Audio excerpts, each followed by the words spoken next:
আসসালামু আলাইকুম। সাইফুরস বিসিএস ক্লাসে সকলকে স্বাগত জানাচ্ছি। শরীফ ওসমান বিন হাদি। আজকে আমরা একটি প্রশ্ন সলভ করব খুবই সংক্ষেপে। 45তম বিসিএস একটি প্রশ্ন এসেছে, she insisted on dash living the house.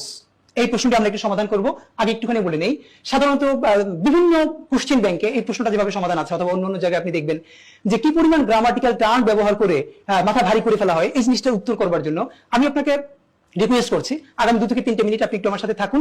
কোন ধরনের এতটা আমরা জানা ছাড়াই দেখেন আপনি কিভাবে এটা সঠিক উত্তর করতে পারেন, এবং এই অ্যাপ্রোচটাই আপনাকে বিসিএস রিটেনের ইংলিশের 200 নম্বরে ভালো করতে হেল্প করবে। ওকে, আসেন আমরা এখানে কি আছে আমরা জানি। ইনসিস্ট মানে কি?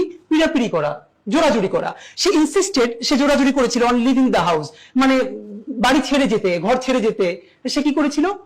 জোরাজুরি করেছিল কার উপর? একজনের উপর। সুন্দর বাংলাটাকে বলি, তার বাড়ি ছেড়ে যাওয়ার জন্য সে কি করেছিল? জোরাজুরি করেছিল।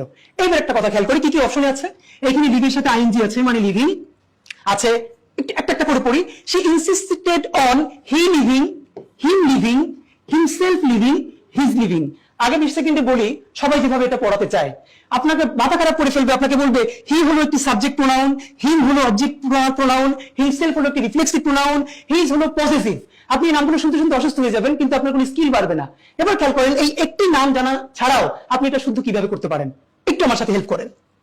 আপনার আরেকটা যেটা বলবে, এখানে লিভিং সাথে আইএনজি আছে, সুতরাং আইএনজির পূর্বে কোন প্রোনাউন হবে? এটা না বলে আমি আপনার সাথে একটু বাংলা বলি, আপনি আমার সাথে বাসা বসে ইংলিশ বলবেন। আমি বললাম কি, যেমন লেখা ইংরেজি কি? রাইট। তাহলে আমি যদি বলি আমার লেখা, ইংরেজি কি বলেন তো? আপনি কি বলেন? মাই রাইটিং। আপনি কি কোনোদিন বলেন যে আমি বললাম যে আমি তোমার লেখা পছন্দ করি, তাহলে তোমার লেখা ইংরেজি কি? Your writing. তাহলে বলি যদি তার লেখা, কি বলি?